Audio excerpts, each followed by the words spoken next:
Mega's just slamming stuff around, I see. Ooh, I'm pee shy. Ooh, I'm pee shy. Can't pee in front of a group. Dude, I can't pee in front of one person. Oh shoot, if they're listening, they're gonna know we started off talking about pee-pee and poo-poo. Nobody's here. No one's ever here. No one's waiting in the queue to watch our video. I'll let them know I'm pee shy when they get here. Don't say if they get here, because I know they will. Who's pee shy? Me. Oh, that's right. Dude, Rhea was here. She heard pee shy and she was waiting in the queue. She was waiting to join in. She was watching the countdown. There was no countdown. Pee shy, pee shy. No. No, guys, stop. Listen, sometimes I walk into a bathroom. Oh, there's somebody else using the potty. That's okay. We're all grown-ups. I'll go pee-pee. And I go into the stall. And I sit down and my pee is like, no, we're going to make absolutely certain this person thinks you're taking a dump. I'm like, no, please, no, please pee. Please pee. And then I can't pee the whole time the other person's in there. And then they leave. And then as soon as the door shuts, my pee is like, all right, let's go. And then it starts peeing. And then it's impossible. It's like my muscles don't work. And my pee, like sometimes. In my pee. Sometimes I have to pee really bad. And I sit on the toilet because I'm a girl. That's how we do it. And if there's one other person in the room, my pee-pee can't pee. I have only ever been pee shy once. And it was... I went to somewhere with the girl I was dating at the time, and I went to the bathroom and her brother followed me, and it was one of those boy bathrooms where the urinals don't have a separator and they're right next to each other, and we just stood there, and I had just met him that day, and we had to pee next to each other, and I just could not pee. I had to pee so bad it wouldn't come out, and then I stayed standing there. He washed his hand. He's like, "Man, you really gotta go," and then walked out. And I just really hope he didn't notice that I wasn't peeing until he left, and then I immediately was able to pee. So it's literally the second they leave. Welcome, Marcus. Welcome, Marky. Hi, guys. When two people go in at the same time, but your body doesn't work and you have to sit there for 20 seconds before the pee starts, and it's just awkward. It's so awkward because I should be peeing. I'm in the stall. I should make it any noise. Dude, but instead I'm just sitting there. Boys just go and drop their drawers and shit in the urinal. I tell you what, they don't care nothing. They'll blow up that whole bathroom. They'll earthquake that whole bathroom. You'll feel the reverberations. You'll see the water like vibrate as you're washing your hands from how hard they poop in the bathroom, because they are there, and they are there to go to the bathroom. I wonder if billionaires get a special kind of like pleasure from making us poor people poop so close to each other all the time. Like, build a bathroom, and the bathroom builder's like, oh, but boss, how far apart should the stalls be? And they're like, right next to each other. I like it. But wouldn't it make more sense to have a separate the bathrooms? Oh, we could put walls. And then the billionaire's like, no. Instead of making right next to each other. Two barely large enough bathrooms, we make 3 decently sized ones. Make Everyone the doors out of Tupperware lids. Lock doors, you know. Anyways. You have to bring your own lock. Today, we are playing the rest of the chicken game. The Porta-John's at work just shaking violently when the Amish get in there after eating oats and apples all day like a horse. They wake up, they drink their coffee, and they smoke their pipe and instantly blast out all the oats and apples they ate the day before. They have to do it on their hands and feet like a horse. The wall is just like... Anyways, covered. At your work, I'd be washing my hands, and whenever a dude flushed the water would slow down in my head, I'd be like, who just shitted? I used to think that I could hear, like, the girls and guys' bathrooms where I work are, like you're back to back on the toilet. Yeah. And I always used to think that you could hear the other people going to the bathroom, because the one urinal that is on that wall, when you pee in it, it sounds like someone is peeing on the other side of the wall. But it's something, it's just the way the pipes are. When you use that urinal, you can hear the water that you're filling up, like dribbling through the pipes. Anyways, yeah, I think about when people shouldn't. If just going. anybody took bets on how soon it would take for us to potty talk, if you bet on immediately, congratulations. And for 5 minutes straight too. We have made no progress. Well, shall we get started then? Yes, we did just.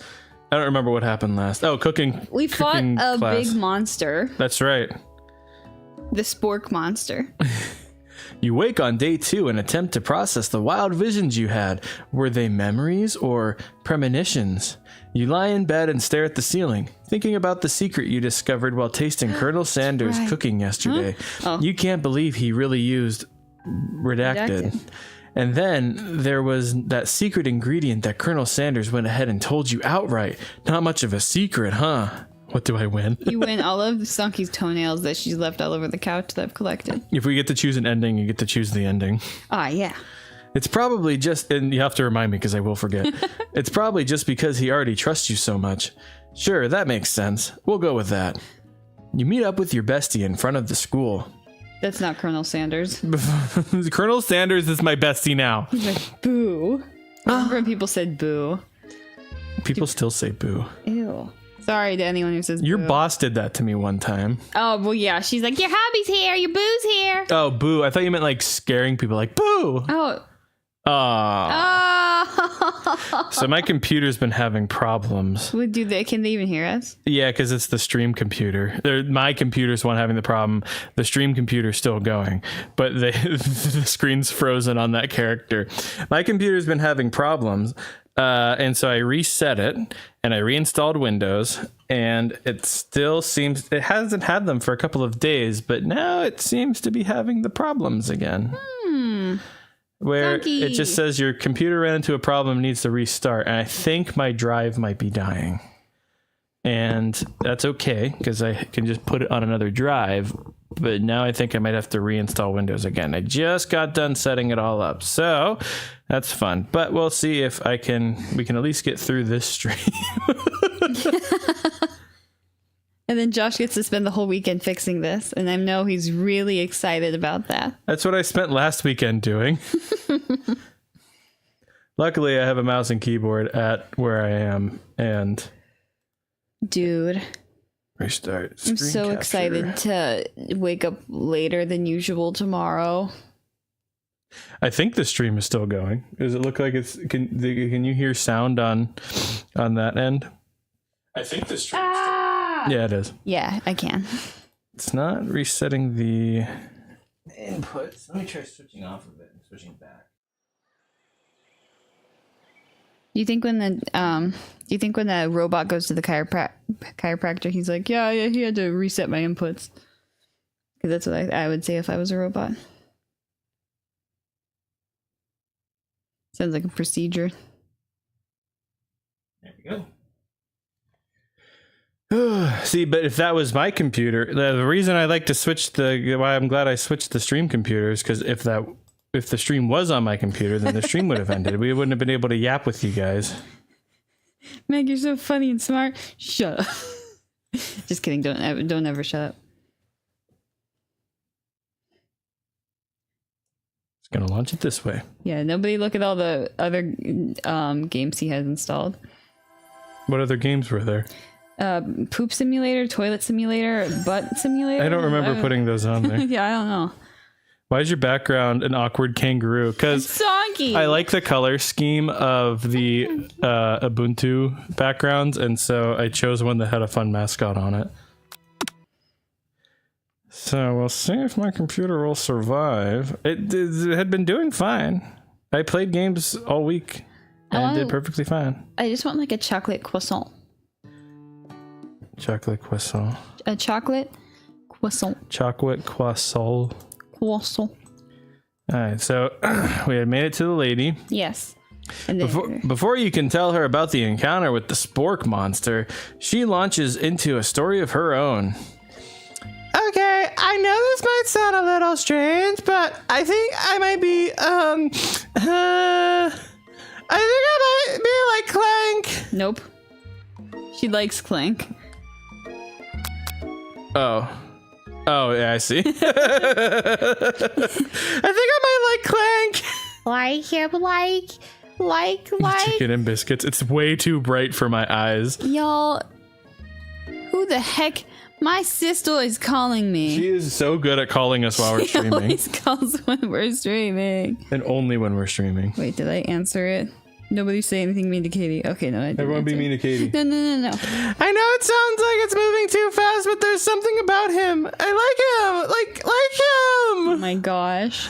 We got to talking after class, and he's actually a totally sweet guy. Not only that, but he's really smart.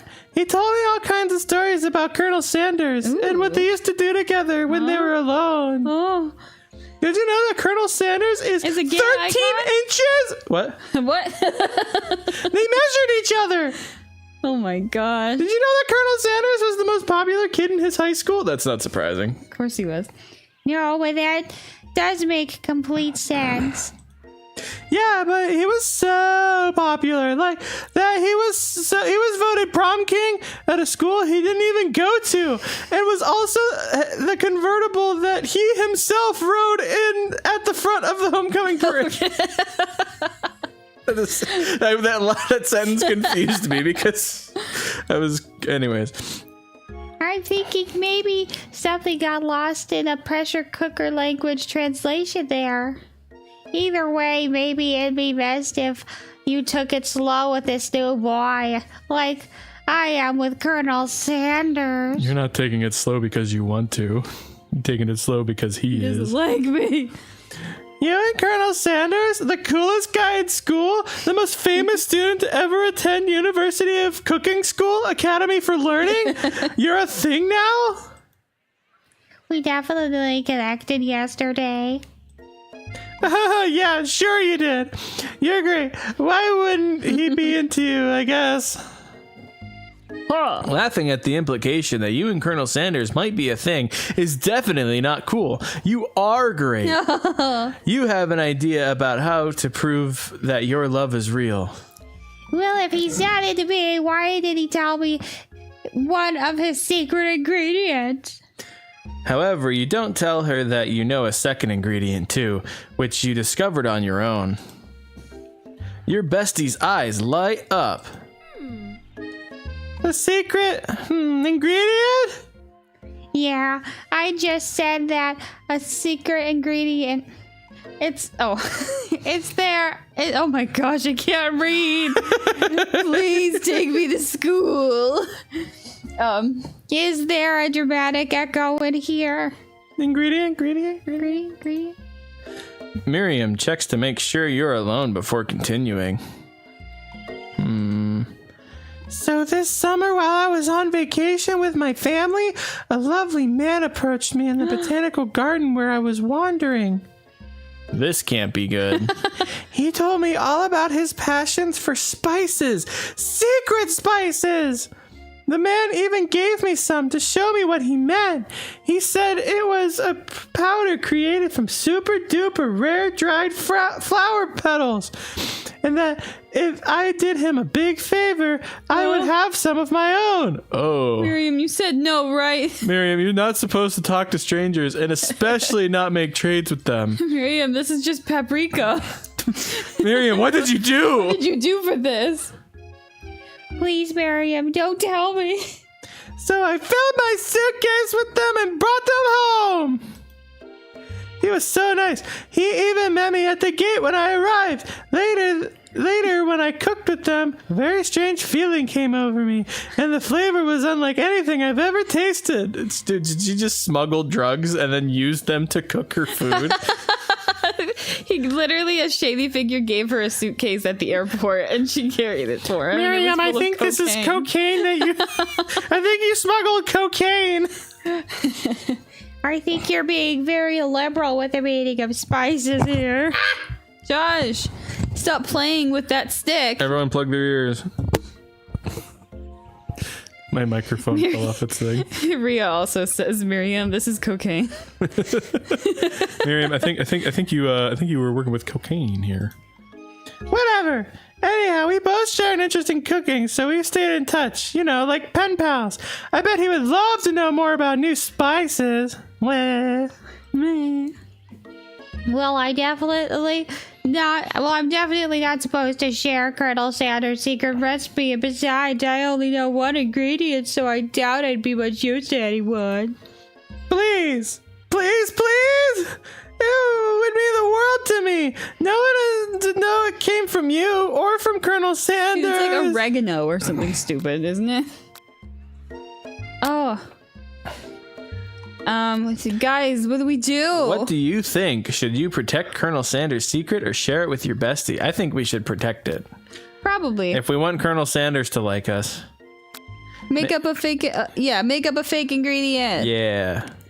You quickly think of a fake ingredient name. I don't know. How about... It was Eye of Newt. I know, sounds like some kind of witch's potion, but what can you do? Snitches get stitch. Eye of Newt is a real thing. It's mustard seed. Oh, is that really what it's called? Yeah. I was unaware. I learned something today. I think it's mustard seed. Sonky, did you learn something today? I learned how to wipe my butt. Yay, 9 Finally. years, 9 years. 9 years and you finally learned how to clean your butt. Wow. Same like Josh. Our eyes are just darting back and forth between us. Eye of Newt? Wow. Her eyes light up, imagining such a thing, and you figure that you've satisfied her curiosity and she'll move on. However, she immediately turns around and does some thumb typing on her phone that you can't quite see. That's probably not good. Before you can ask her to confirm that she was definitely not texting secrets to other people, you're interrupted. A wind rushes in. Cherry blossom petals fill the air. Oh. It's Colonel Sanders. He's arriving at school on a horse. With a chicken saddle. Yeah, we should probably admire his glory, unless we want to run to him and be super clingy. Stand back and admire his majestic glory. Colonel Sanders' horse is truly a thing of beauty. Without ever acknowledging that he's being watched, he does a short horse dance before dismounting with a flourish. The horse? Oh, sorry, go ahead. He then slaps the beautiful creature gently on its rear, sending it running free into the countryside. The horse's name is Sixth Secret Ingredient.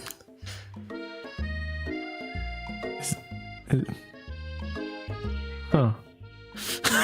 Does that mean that the horse is in the ingredient? Yeah. Oh. You are so... you are sorry, are those tears? Yeah. You are so struck by the sight of him that you lose the ability to speak coherently.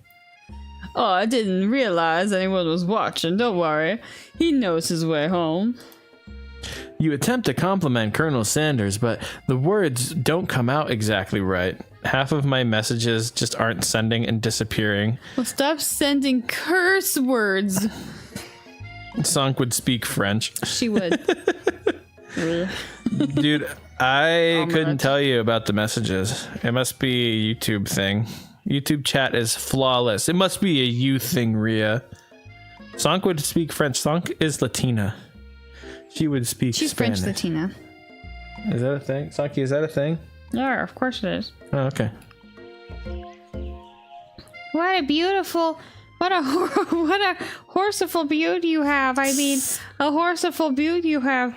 Damn it. That's what I just said. This is how I talk in real life. Horsey full butte you have. Being a good friend, Miriam attempts to cover for you. Oh, Ned. Oh, wait. Oh, Ned Schneebly just gets really nervous around people they like. Miriam. What? That wasn't This isn't subtle. helping. I mean, they got food poisoning and we're up all night, shitting their pants, shitting the bed. They shit on their cat. It was everywhere. I tell you what, I've never seen someone have to use so many dude wipes just to clean everything but their butt. It was gruesome. You should have seen it. We had to clean their shower 4 times. Ned Neebly is just drunk at 7 a.m. Same. She gives you a wink. She gives you a wink and a smile as if to say, situation handled. Can't blame a girl for trying. I can. That was horrible. He faded out of existence. And with that, Colonel Sanders disappears into school, leaving you and Miriam to follow. When you enter the classroom, you can see your 2 rivals, Ashley and Van, are doing something bad. By the way, they're hiding. You know it must be really bad. I was hoping they would be hiding somewhere. By the way, they're hiding. By the way they are hiding, you know it must be really bad. I By thought the way, they're hiding. Like counterfeiting receipts bad. Recipes. Like counterfeiting recipes bad. Experimenting with restricted ingredients bad. Summoning a demon bad? Oh boy, do we get a cute demon? You try and get a peek over Van Van's hulking shoulder, but he sees you coming. Ew. Ew. Whoa, little one. I'm not sure you're ready to handle this. Why don't you just make like a band? Mind your own wax, Hunter. Whoa, that was a good one. Tell them to stop acting immature. Act like you're not interested in them, but really try to get a closer look. Tell them. Tell them to stop acting immature. You immediately dress the rivals down for their immature behavior. Culinary school is to be respected. This kind of nonsense is a waste of everyone's time.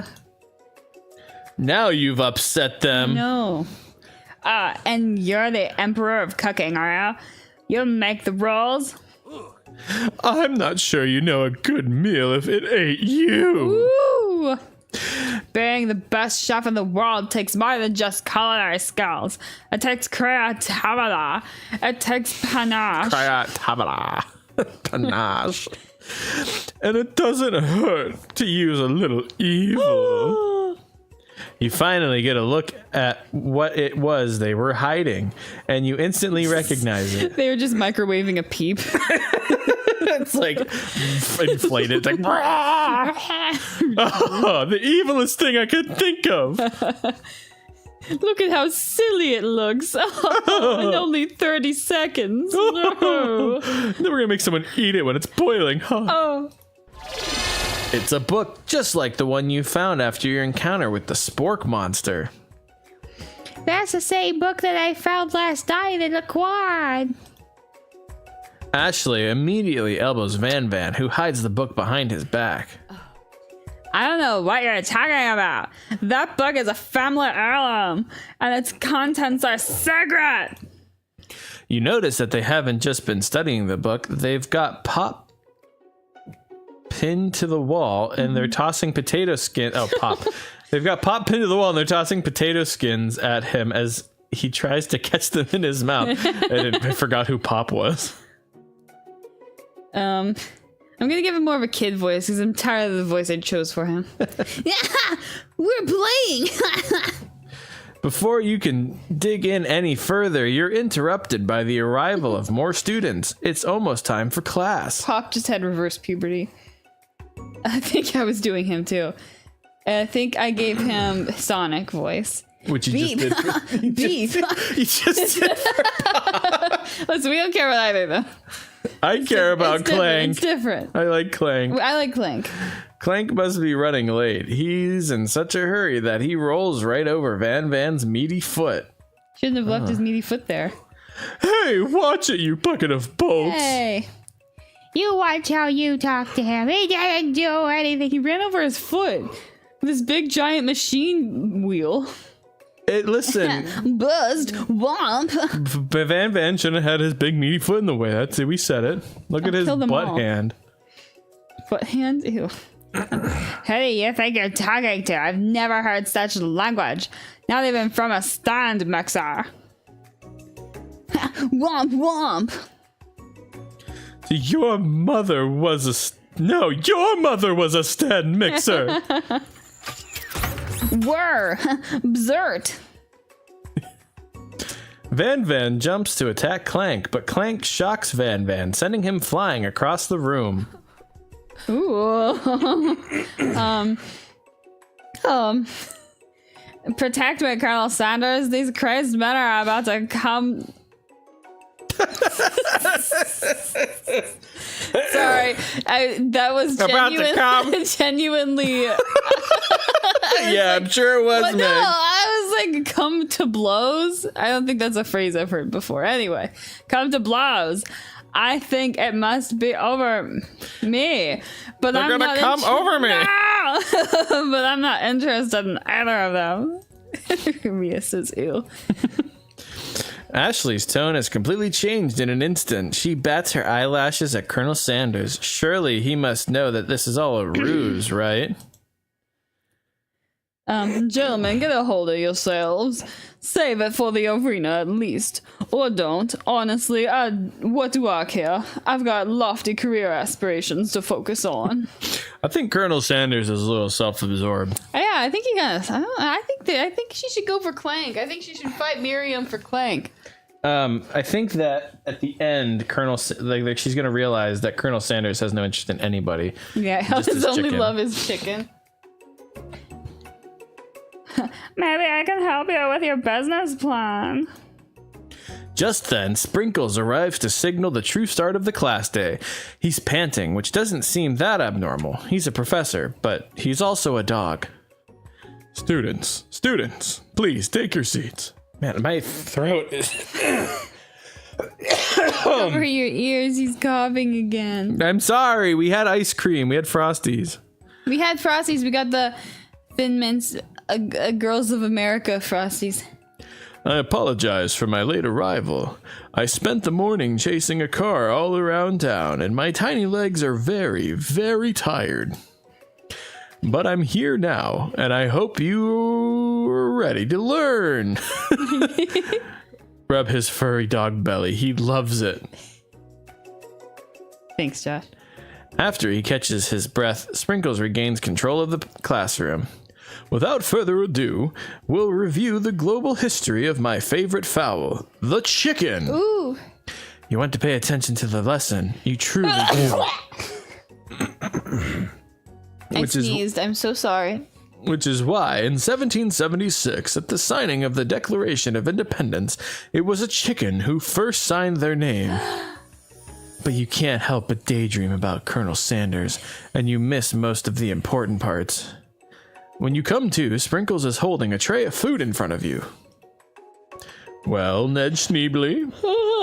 Naturally, this appears to you to be a sample platter. No. Which item do you want to sample? I don't think this is a sample platter. Let's do the shimmering pepper. He was talking about the Declaration of Independence. And how the chicken was the one who signed it. Yeah. I mean, if we grab... I don't want to take the dog biscuit from him. Yeah, I'll take the pepper. Let me do that. I don't know. A brightly colored pepper stands out from the other items. It sparkles in a most eye-catching way.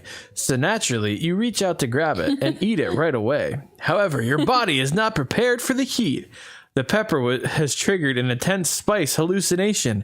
Feels like forever as you trip through the universe. Oh boy, here we go. My friend. Oh. This guy again. I am here to give you an important message. Oh my gosh. Oh. You must avenge my death and fulfill your destiny. All you must do is... Okay,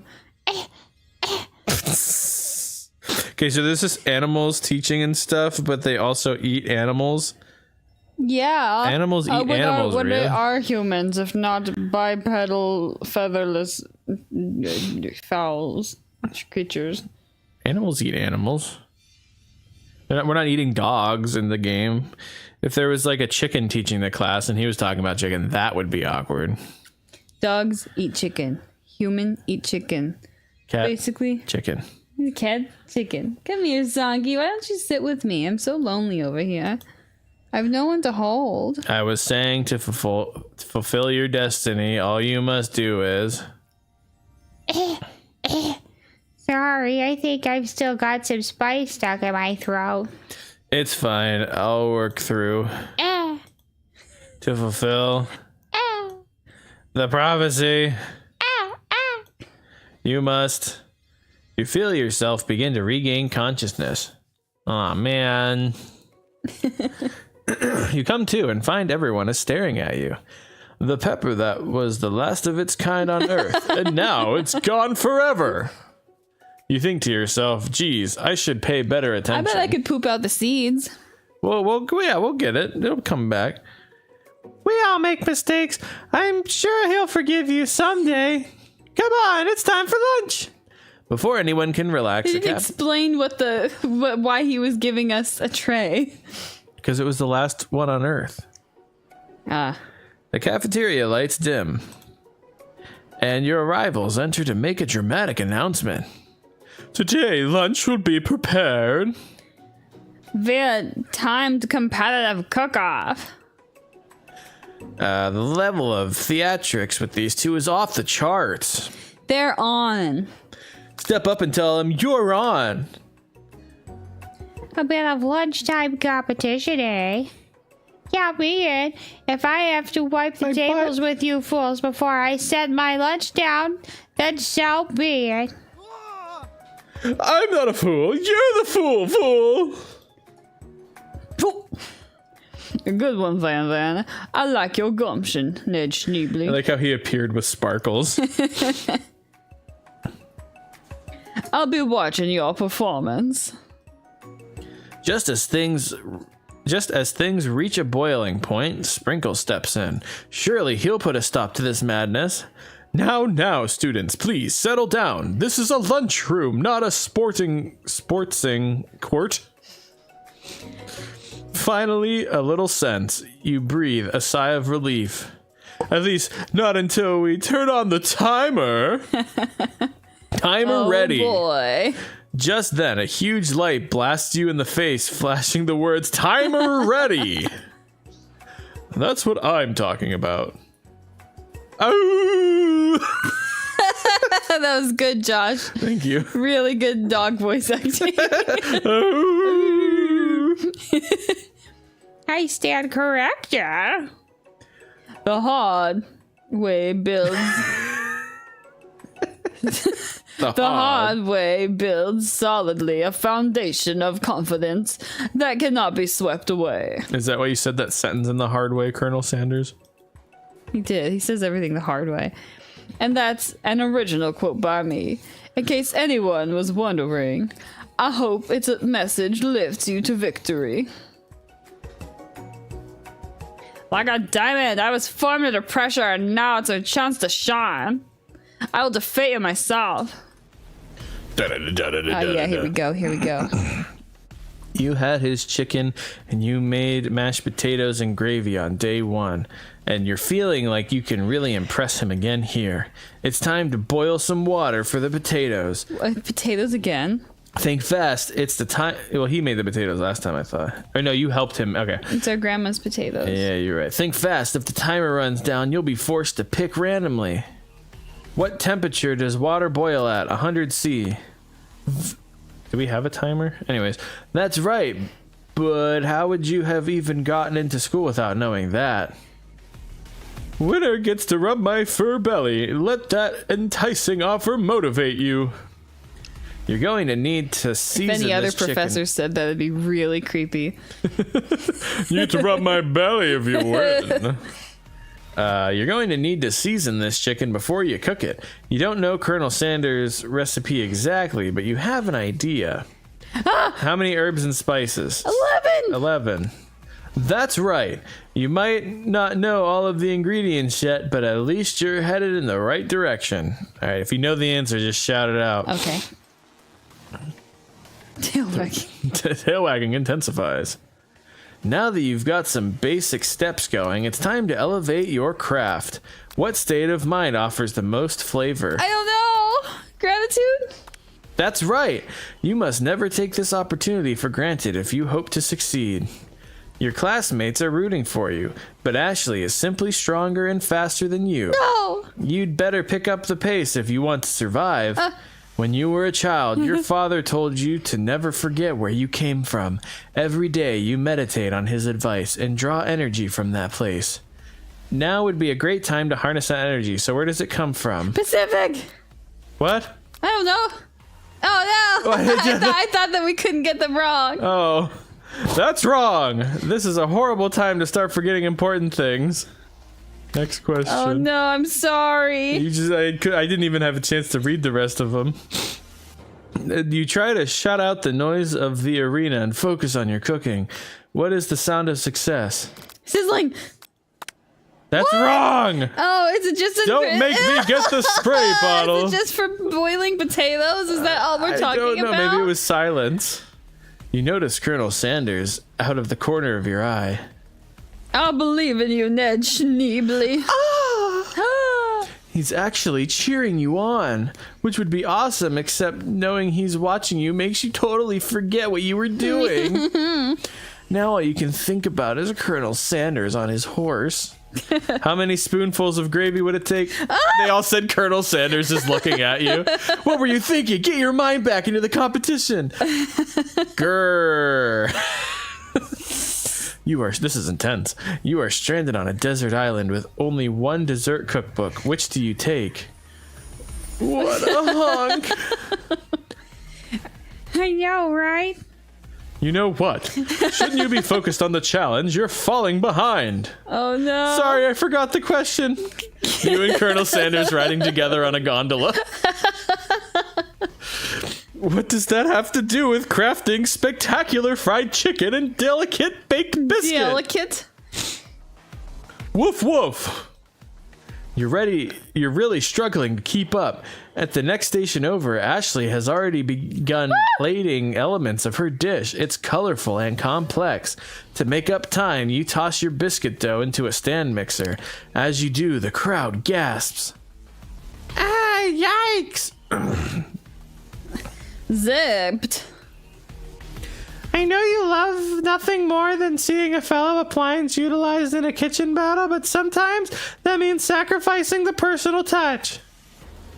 Wait, wrong person. You Were. You might not have any hands, but Ned Schneebly does, and a good chef needs to be touching the dough to know when it's properly mixed. There's an easy way and a hard way. You don't get far by going the easy way. He's so disappointed in us. I touched the mixer. When you hear everyone talking, you realize how serious your error was. You immediately shove your hand into the mixer to rescue the dough before it's overmixed. Ned Schneebly, no! I like break the our scream. hand. I like that. Oh no! But you're not fast enough and your hand gets stuck. It immediately is crushed by the quickly spinning beaters. There's no way you'll be able to use that hand for the rest of the match. Dude, you might not be able to use it for the rest of your life. You just obliterated your hand in You a need mixer. medical attention. Colonel Sanders shakes his head. Is it because we got one question wrong and we fell apart? What you often find is that the easy way can turn out much, much more difficult. Because we reached our hand into a spinning mixer. Why didn't you take it out and turn it off first? Everyone stop what you're doing right now. This battle is over. Oh, holy no. moly. Josh, stop! Sorry. Get it together, man! Sorry, I'm sorry! Gee whiz! Okay. We have to find out who won. It can't be. I was so close to finishing my garbage dish. It was mashed potatoes. Or biscuit dough or whatever. Anyways, sweetheart, look at your hand. You simply can't go on. That's too bad. And here I am with a completed dish ready to serve. Surely that will make me a winner by default. No, it wouldn't be fair to compare the two on account of Ned Schneebly's injury. You see Sprinkles begin to lick his doggy chops as he locks onto the dish. But I suppose you should at least tell us what you prepared. Well, because I'm the sweetest, I skipped straight to dessert. She's the sweetest. Oh! I made a tip with a poo streak next to it. Josh. Sorry. Under this white chocolate dome, you'll find a wide array of delights, taking you on a journey of flavor that tastes good and tells a story of excellence. I was going to ask Ned Schneebly to do the honor, but since you're injured, I'm afraid that pouring this creamer of delicate hot chocolate sauce might be too difficult. Colonel Sanders, if you wouldn't mind lending me a strong, steady hand. Colonel Sanders pours the hot chocolate sauce on top of the dome, causing it to melt away, revealing the ingredients within. Bruh, how did she even do that? She crazy. Inside, you'll find a delicate fried cheese croquette atop a slice of honeycomb, ice cream, 2 ways, tender nougat, and pearls of blueberry jelly. I bet Sucky, your do Colonel not throw. Sanders is going to say something about, like, the best things are kept simple or something Oh, stupid. no, he's gonna love it. Colonel Sanders seems to be intrigued, but perhaps not impressed as he dips his finger into the chocolate sauce. This is shit. Simplicity isn't your strong suit, is it, Astro? I knew it. I was right. Oh, yeah, uh-huh. As he places a sauce-covered finger into his lips, Ashley leans over and whispers something into his ear. A dab of sauce sticks to his mustache. Internalize the rage you feel, or put yourself between Colonel Sanders and Ashley. I want to You should probably internalize. internalize the rage you feel. Your rage burns so intensely within your eyes that they burst into flames. The flames cause your eyebrows to catch fire and turn to ash, and they fall off of your face, which means people will have a hard time understanding your emotions for the rest of the semester, perhaps forever. Oh, we're ruining it. Embarrassed and ashamed by your poor performance, not to mention your crispy fried brow, you run to the quad to be alone. The beautiful weather feels like an insult. Inside of you, a storm rages. It's Colonel Sanders. He's the storm inside of me. He's probably here to tell you that he and Ashley are in love and have decided to get married. And he won't even ask you to cater his wedding because you're a terrible chef and an awful person. This is literally how Meg responds to things I do sometimes. She'd be like, Josh, do you want me to eat some tea? And I'll be like, no, thank you. I have stinky fingers, and you don't want my stinky, ugly fingers in your. Just go get married to Sanki and leave me because I'm a terrible tea maker and awful person. Yeah, I'm not dramatic though. I've No, never not in been. the slightest. I've never heard you ever be dramatic. Thank you. You're usually spot on. You try to hide from him, but he approaches you directly. You get behind like a dandelion. There's nothing here to hide. Don't look at me. Not gonna lie, Colonel has some drip here. Dude, earlier he had his chest out. Toss a Darb CB. Welcome. Are you new, or did somebody change their name? Doesn't it normally tell us when it's a first time chatter, or is that No, Twitch? I don't know anything. I don't know. Anyways, welcome. Welcome. Bro Dude's got some drip though. I know you're hurting. She's Right just now. like me for real. Trying to hide or being not dramatic at all. What? I was lost in the beautiful soundtrack. The freaking accordion. Not just from the devastating loss, but from that run-in with the mixer and that small fire that burned off your eyebrows. They're gone now. You look weird. We should get that checked out. How did you know my other secret ingredient was eyebrows? Burnt eyebrows. Burnt eyebrows. I'm fine. Can't you just leave me alone? I'm a loser. I'm not fit to fill your fryer. I'll never be a master chef. If it does turn out that he falls in love with you, I hope that at the end it shows us our character, what they actually look like, and they're just absolutely gorgeous. I don't think it will, because It's supposed to be us. yeah, Yeah. It's supposed to be Ned Schneebly. it's me. Failure is a part of life. Not just for you, but for all of us. Do you think I've ever failed at anything before? That's exactly what I think. Well, then think again. I wasn't always the man you see here before you. Enrolled in culinary school, incredibly handsome, successful, motivated. Well, handsome, sure. I was born that way. But I've walked other paths and arrived at dead ends. He's crying. Unrequited love, and the ending is just like Gone Girl. Meg, what's Gone Girl? First, unrequited. Unrequited. Second, I have not seen Gone Girl. Unrequited. Who says unrequited? Unrequited.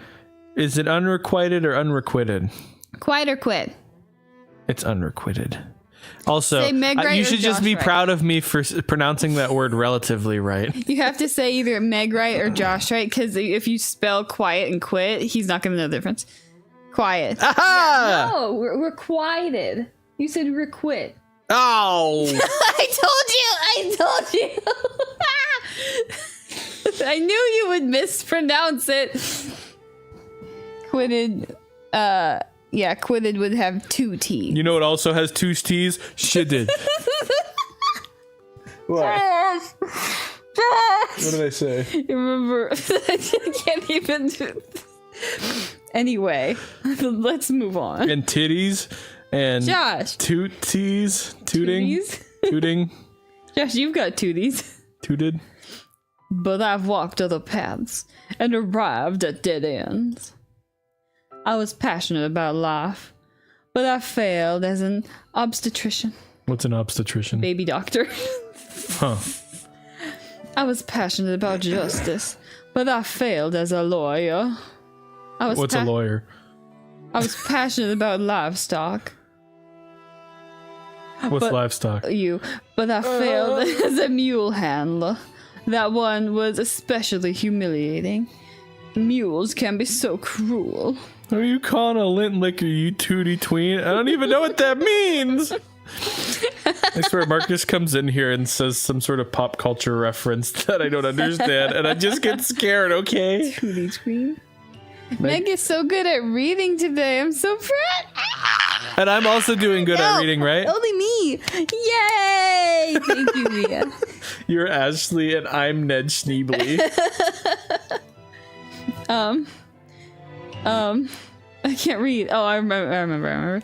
I didn't know. People see my delicate ribbon tie and my well-kept beard and assume that I've got it all together, which is true now, but it hasn't always been.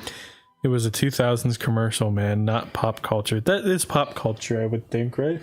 Meg, Some Ashley commercials can be pop cosplay culture. when? Do you want me to do an Ashley cosplay? Josh, don't worry, I'm on your side. Marcus is on my side. Yeah, don't worry. We don't have to do that. Meg Ashley cosplay when? Only if I can do a Colonel Sanders cosplay. No, I want to be Clank. You want to be Clank and I'll be Ashley? Yeah. Or no, I guess it would make sense if you were Ashley and I was Van. Van. I think I could pull Van off more than I could pull Colonel Sanders off. Josh, you could pull Ashley off. We could both be Ashley. It's true. So yeah, Ashley cosplay when? We'll do it. Let's do it. People see my delicate rib. Oh wait, no, I already read that. Sounds like this guy could really use a hug. I resolved then that I was going to amount to something. No amount of hours, labor, or money could deter me from giving the best that I had to give. Josh, Ashley, and Meg Colonel Sandy. All of us. I could see Meg. Yeah. I could do that. As Colonel Sanders changes focus, you can see something ignite inside of him, a burning passion. One has to remember that every failure can be a stepping stone to something better. My new dream is pure.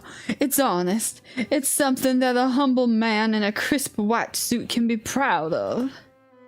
I will create a new chain of chicken restaurants that will bring joy to the entire world and make up for my past misdeeds. Yay! Just as your moment grows intimate, you're interrupted by a threatening, shadowy presence. Battle scarred from the night before, you prepare for the worst. It's the Spork Monster! And this is Borgo? It is I. I know I said I wouldn't be back, and after the whole fight to death thing, maybe you don't really want me here anymore. Is that what his voice was? dude, as if I remember. But I just wanted to say that I was wrong to attack you, and I apologize. I know what it's like having to always look over your shoulder. Monster problems, am I right? Ah, thanks, Barco. I'm glad there are no hard feelings. Getting jumped by a giant creature in the dark of night can really rile a person up. I also want to apologize for the way I switched right into attack mode. Biblically accurate angel, spork monster. What is even the rest of him? Is it like biscuit crumb? Maybe he's a meatball. He's like a turkey meatball. A turkey meatball. I know that you're strong, and cooking school can put a person under a lot of stress.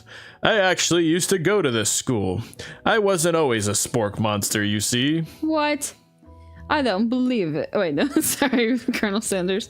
I don't believe it. You were human once. Well, no. I was a golden retriever. But I was still a student. Until one day, some mean kids with magic spellbook cast a dark enchantment on me, and I was forever transformed. No. A magic spellbook? Precisely. I had procured a copy for myself, but somewhere along the way, I've lost it. If you find such a book, I beg you, respect it.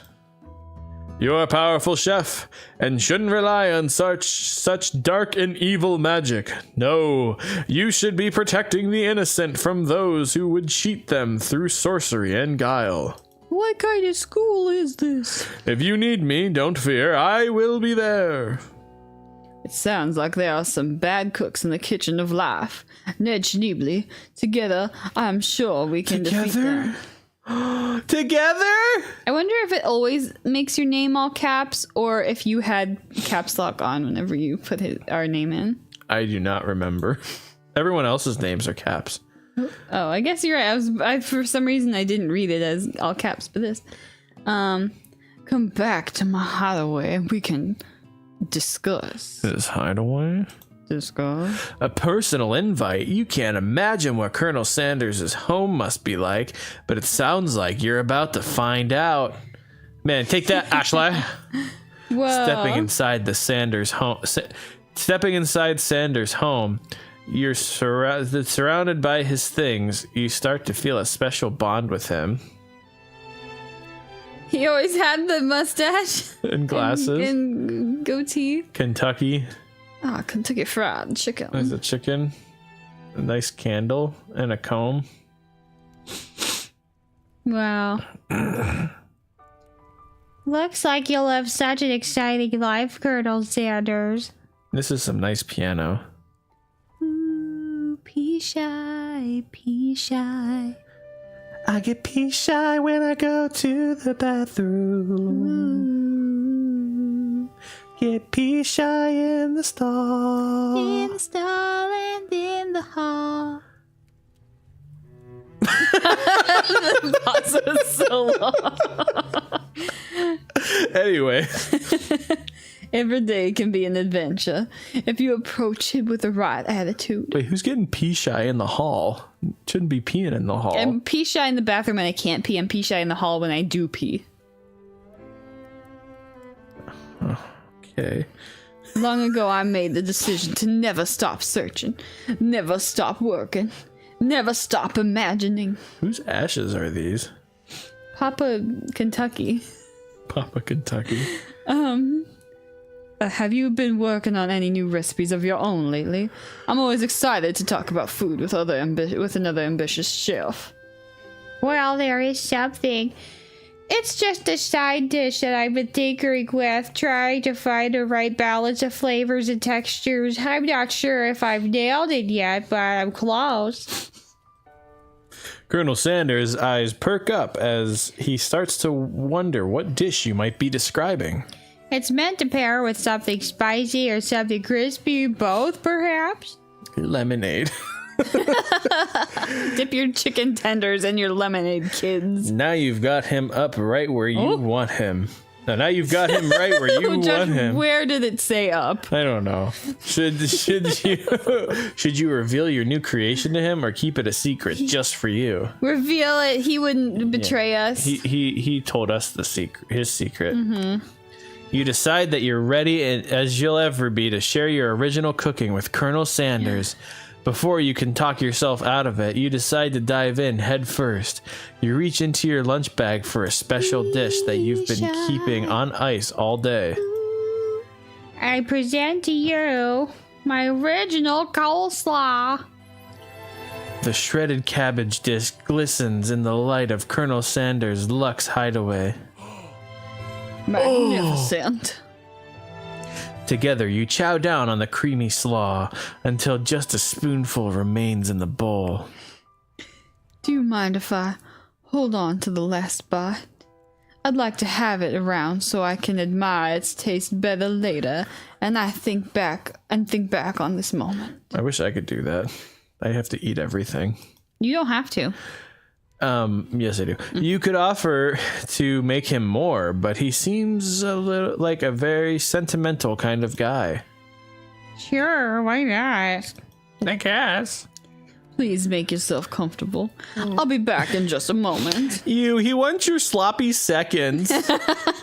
He just wants to smell my saliva on the coleslaw later. Ew. Some things don't make me happy. You realize that now would be the perfect time to do some snooping. No! Around the room are various items that you can look closer at. We're gonna Each knock the item ashes over. seems to radiate memories and emotions. Tap on an item to discover more about the Colonel. Left to right. This must be where he keeps his secret recipe. You think for a moment. What number is important to Colonel Sanders? 11. Then it dawns on you.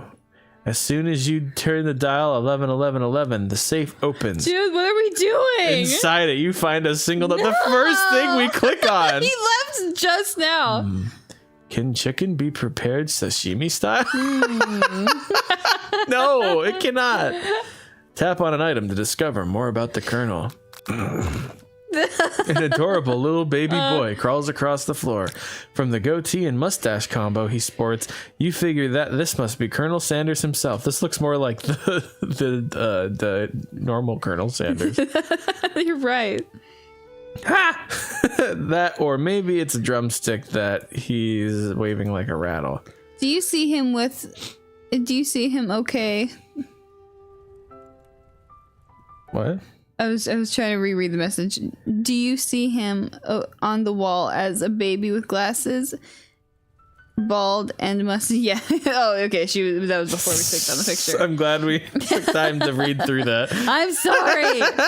Oof. I thought. Oh, did I not read this one?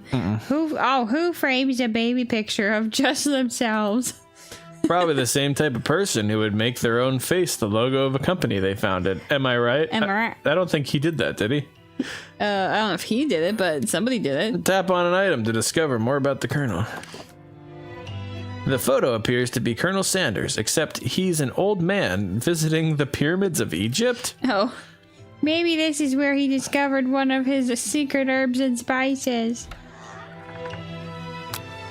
I want to know more. One of the framed photos shows an old man who looks a bit like Colonel Sanders standing with a friend. They hold fried chicken drumsticks and appear to be cheersing them. That's not happening in this picture. You look closely and see there's a short inscription. I wonder who my friend Pete is. What's in behind the door? Take a closer look at a large urn sitting on a nearby pedestal. There's a plaque on it. It's dusty, but when you wipe it off, you read the inscription. It says, "Here lie the ashes of all my past careers and business failures." Poor guy. He's dramatic. Door opened for us. It might be the end. Meg can't focus on anything else but the door now. What if he comes back down? Meg, it's a point and click game. Yeah, but what if he comes back down? A scented candle, you pick it up and try to identify the smell. Power tool? Freshly starched collar? Piece of wood floating in a lake? Summer of 69? Yeah. No, it's one of the secret recipe ingredients. It's redacted. Comb. A lock of silver hair is woven through the teeth of the comb. On further inspection, you realize that the hair therein isn't just silvery in color. It's actually made of spun silver. What the heck? You gaze out the window across the vast lake and mountain range beyond. Just then, a ghost of student pops up. Are you thinking of heading out into the woods on a quest to avenge my death? Who are you again? Wait, what? I never even learned your name. Why would I avenge you? I could just tell you my name right now. It's student. Whatever. Can't you see I'm in the middle of something? I'm doing something! Just leave! You open the window a crack and the ghost of student is swept out with a breeze. We're so evil. Remember who you are! The fart at the perfect time. Or was it the chicken farting? You notice it. Josh, survive! I'm not gonna pass Just out. wait You're till gonna later. pass out. You notice a very realistic stuffed chicken sitting on a corner table. When you pick it up, you realize it isn't just realistic, it's real. Ned Schneebly needs to learn that we can look with our eyes, not our hands. I must open this safe and see what's inside of I it. should look inside the dead chicken. Any eggs in there? It's still got its guts. I'll stick my hand up its butt. It's a rooster. Taxidermy must have been important to Colonel Sanders when he was alive. You're a voice crack. Also, how come Rhea can't do a voice crack counter? I don't care. A little note clipped to the chicken foot reads, "The true state bird of the great state of Kentucky." Alright, I think that's everything, yeah? Looks like it. You open the door to Colonel Sanders' closet and find a row of his signature white suits hanging within. You take one off its hanger and try it on. Why? The jacket is a bit big for you. It's soft and comfortable. Man, did he go to the bathroom or something? He's putting the coleslaw away. So he's just off frame. Yeah. You give yourself a deep hug, breathing in his scent, then say that home is where the heart is. Is this what they meant? Before you can look any further, you hear Colonel Sanders returning. He has a new dish that he has been working on, and he wants you to taste it. You try to act casual until he asks you why you're wearing his jacket. I don't usually loan those out, but I must say it does look good on you. He thinks I look good? Oh crap, the jacket! You forgot to take it off. You decide now is the moment to make a big move. You tell him you're cold, you fess up and tell the truth. If we tell him we're cold, you know what? I think my instincts are really bad for this game. I think you should choose. I think we should just tell him the truth. Tell him the truth. But You confess. I think I've developed feelings for you. I might be developing feelings for you too. But I'm concerned. I can't let anything get in the way of my dreams. Overwhelmed, you take off the jacket and run for the door. But the thought of leaving Colonel in the midst of such an emotional breakthrough gives you pause. You stop yourself. Colonel? Yes, Ned Schneebly. I honestly think this may be the beginning of something wonderful. I think you're right. We should take things slow. You talk late into the night and drift off into slumber. Dream sequence!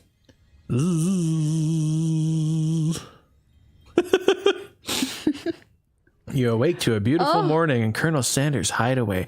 Bro, did we just sleep over at his house? Take things slow, and then we sleep with him? Oh. Did you make the right decision on how to respond to Colonel Sanders? Only time will tell. Today is a day that could change the rest of your life. You think about the new secret ingredient you just learned about, redacted. In some jurisdictions, redacted isn't even legal. But if the recipe is a secret, how will they know? Your thoughts are interrupted when Colonel Sanders emerges into the room. He's holding a gorgeously plated breakfast, and your mouth waters at the sight of it. If it's fried chicken, I swear. Here's a simple breakfast I just whipped up. I like how he's always wearing an apron, like his suit. Yeah.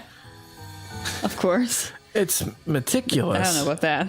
You taste Colonel Sanders' food, and it takes you on a journey. If there's ever a wrong word for KFC, it's meticulous. It is the most slopticulous I've ever seen. Slopititious. Slopalicious. Sloptacular. Sloptacular. Here's your chicken and your gravy and your taters. They set it down, and you hear the grease squish inside of the bucket. It's just... Everything's in styrofoam, yet somehow the bag is still greasy. So they found out a way to make styrofoam absorb something, and it's grease. You taste Colonel Sanders' food, and it takes you on a journey. When you return, he's waiting to ask you an important question. So, would you say that we're the perfect match? How presumptuous. My cuisine and your taste buds, that is. Such confidence, such grace. Could he be the world's greatest gift to cookery? Take him down a bag! Destroy him. Flatter him. You know, I think we might make a great team of A lovers. single tear begins to pool in the corner of his eye as he gazes out the window.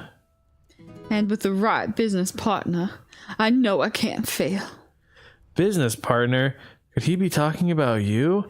It's all happening so quickly. Overcome with emotion and confused by your feelings, you're on the verge of tears. Unable to speak, the only answer you can find is to run out the door and get home. Why didn't we just run away all the time? Runs away.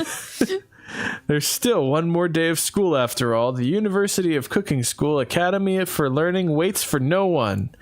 You get home to find something very surprising. Your best friend is there waiting for you. Where have you been? Yeah.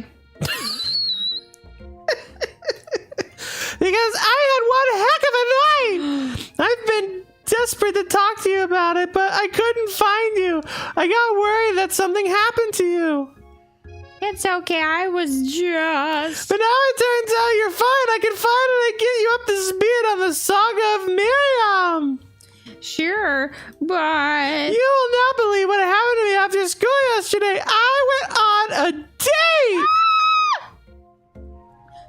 Sucky looked at me. Yeah, I think I can believe that.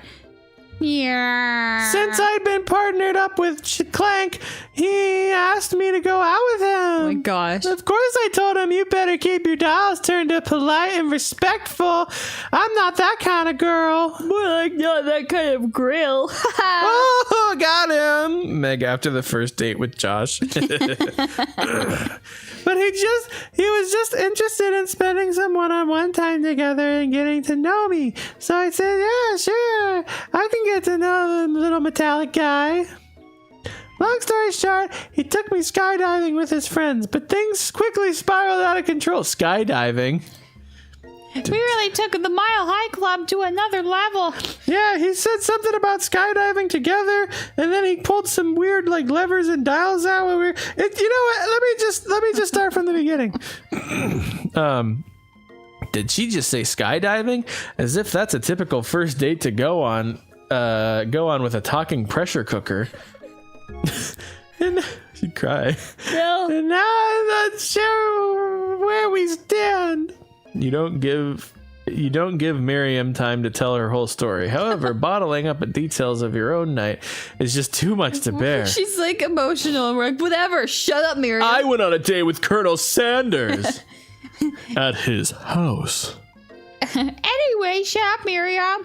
And I went on a date too, back to the Colonel Sanders house where I spent the night with him. You what? Nothing happened, but the emotional connection, wowzers. Miriam offers to support you no matter what you do. Together with your bestie, you feel like you can do anything.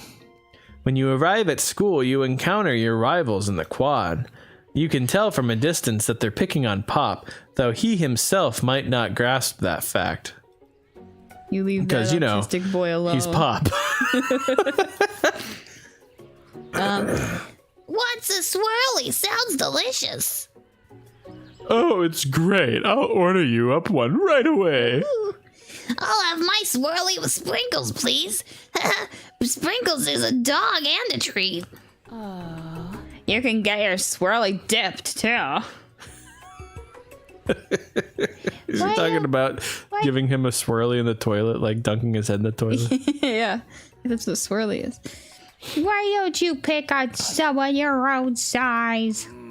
Because I'm literally the biggest person at this school. Oh. There's that horse that Colonel Sanders rides to school, but who would dare pick on such a gentle and beautiful creature? Beautiful creature. You've got some nerve, Ned Schneebly, suggesting I pick on a defenseless horse. Now you're twisting my words, I won't have it. You clench your fist, but the injury from yesterday's mixer accident makes you wince in Are we gonna pain. punch him in the gut? Yeah, what is he gonna? He's gonna deck us. He's huge. Doesn't look like you can go on cooking like that. Might as well just give up. I'll never give up, ever! Colonel Sanders arrives just as it appears things are close to boiling over. A naturally intuitive person, he senses that something has been going on. Is everyone excited for the final day of school? Ned Schneebly, how's that hand feeling? I'm sure you'll be back in the fighting form this afternoon. Are you concerned about my hands, Colonel? Yesterday I almost broke a nail winning so hard. Technically, I don't believe a winner was decided, but your presentation was quite impressive. I bet you she used that book to make something so impressive. Oh, impressive. What is he doing? Complimenting her. Hardly could. Jeez, we are the worst. She did a Just, good like, job. She just making did it in a jerk way. Yeah. But what about the flavor of my delicate, warm, gooey chocolate sauce?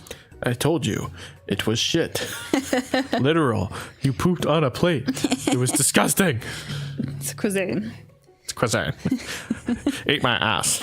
So, Josh, Well, if you say so. no!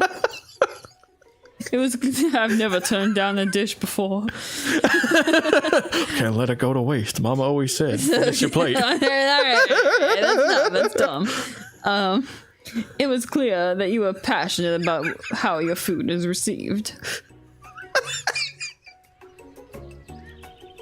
Sorry. I almost left the stream. That's a lot of words to say. It was bland. We're so mean. It's just, that was a perfect, like, it's just, Josh, what are you doing? Sorry, good. Excuse me, Ned Schneebly. I'm more than capable enough to speak for myself. Who is it? Maybe you could tell me more about your thoughts as we walk into class, Colonel. I do have many thoughts. None of them look just like you. I'm always interested in discussing the fine art of fine foods. See you inside, Ned Schneebly. Annoyed by Colonel Sanders' inability to see Ashley for who you know she really is, you walk across the quad to get some distance. In an attempt to distract yourself from how slighted you feel by that interaction with Ashley, you take out the spell book you recovered yesterday and start flipping through the pages. Wow, is that the book? It looks like bad news. It's just something I found lying around. It would appear to be some sort of grimoire, but I really don't believe in that kind of magic stuff. A grimoire? Like a book of spells? I don't know. Well, who would spend so much time decorating a magic book if it weren't really powerful? Sounds like a fun craft. Yeah, you could get a book that's just like how to cook for fart people, and then you just, it doesn't matter, you just decorate it however you want, make it into a grimoire. That'd be so cool. Or just a blank book, I guess. Sorry, now I'm getting all creative. Stop telling me what to read. I can think of one surefire way to find out. You open to a page covered with arcane warnings. Cast only in case of extreme emergency, it says around the edges of the page. I could use this spell book here. I could use a spell here that says it will erase anyone I choose from all my memories. If I scrub out Colonel Sanders, it would probably help me focus better on the upcoming final exam. That is way too drastic. And stupid, because you see him in like one day. Look through other pages. I'm sure there's something else that could help you. If you really want to cast a spell. It's called Adderall. Couldn't you do something else? Like anything else? Not rooted in dark magic? Maybe tie a string around your finger? Okay, fine. It is drastic, but desperate times call for desperate measures. You've got a memory erasing spell sitting right here in front of you, and a pretty good excuse to try it out. We had a nice night. Why are we like, oh, I guess we're done with him? Don't do it. Don't do it after all. Idiot. You take your friend's advice and put the book away. It's almost time for class. Sprinkles is already in the room, waiting for the students to arrive. He clears his voice to make a quick announcement. I want you all to know I feel something of a dog moment coming on, but I assure you it's nothing to be afraid of. His cute little nose scrunches up and he begins to breathe quickly. He must be hungry. Reach for some old homework to give him a snack. Dogs can be rather unpredictable, especially Sprinkles. Wait to see what happens. Wait to see what happens. Sprinkles stops in his tracks. He focuses in on the window. The room is deadly silent. Squirrel. When you follow his gaze, you see a tiny orange squirrel perched on the cherry tree outside. Sprinkles turns feral and runs to the window of the classroom. He begins barking uncontrollably at the squirrel outside. Terrence! I told you to never come back here! Terrence! I will destroy you! Terrence! Sprinkles is barking ferociously, drool flying off of his face. The squirrel looks over, but he doesn't say anything back. You wonder, is that even a talking squirrel? Who named him Terrence? His mother. Obviously his parents did. They rhymes with Terrence. Bandit Simulator. Bandit Squirrel. Terrence! You'd better not show your chubby cheeks around here ever again. Why do you sound like everyone I've ever known? After Sprinkles is satisfied that... Wait, what? After Sprinkles is satisfied that his presence has been felt by not only Terrence, but any other squirrel in hearing distance, he returns to his professional tone. Sorry for I apologize for the outburst. This actually brings up an important point. Thank you, Ned Schneebly, for reminding me to dole out this indispensable bit of wisdom. You see... But before he can go any further, Miriam's love drama spills over into the class. Oh no. Sprinkles is interrupted by whirs and sparks coming from the back of the room. Oh no. If I don't have sex now, I will self-destruct. Get inside of me and become pressure cooked. That is sex, I think. I will turn you into a beautiful gelatinous cube. Your cube form will be much superior to your current form. I told you to save it for after class. Oh no. Oh. Buzzed. You think I wanted to be thrown from a plane strapped to a stranger? Miriam and Clank appear to be arguing, but you still haven't learned to speak Clank's language of mechanical noises. Whir. Nope, wrong voice. But no, you had to show off to your cool kid friends, Jeff and Joanne. Jeff and Joan, J and J forever! Watch us swim a triangle in midair as we descend. Triangles are the strongest shapes, don't you know? Buzzed. Yeah, well, that doesn't make it a great date. Beep, whir. Then take Jeff and Joan with you. You can hold hands as you pedal down the mountain or off a cliff for all I care. Beep. Sorry, I accidentally clicked. Clank begins to shudder. Steam pours out of the gaps in his panel, and then a loud ding stops him in his tracks. Load. Oh, she killed him. He came. She nagged him to death. He came. Josh, you have to tell me twice. Stop it. He came. Beep. He came. Josh. No amount of seasoning is going to make me want to eat that, Clank. Ooh. Clank burps out a completely deep-fried sneaker. Considering that he himself has wheels, not feet, it's not entirely clear where it came from. In terms of deep friend footwear, I guess it looks okay. Deep friend. It does say deep friend. Clank slowly rolls out of the room to be alone with his shoe. Everyone tries to pretend like they didn't see that entire thing go down.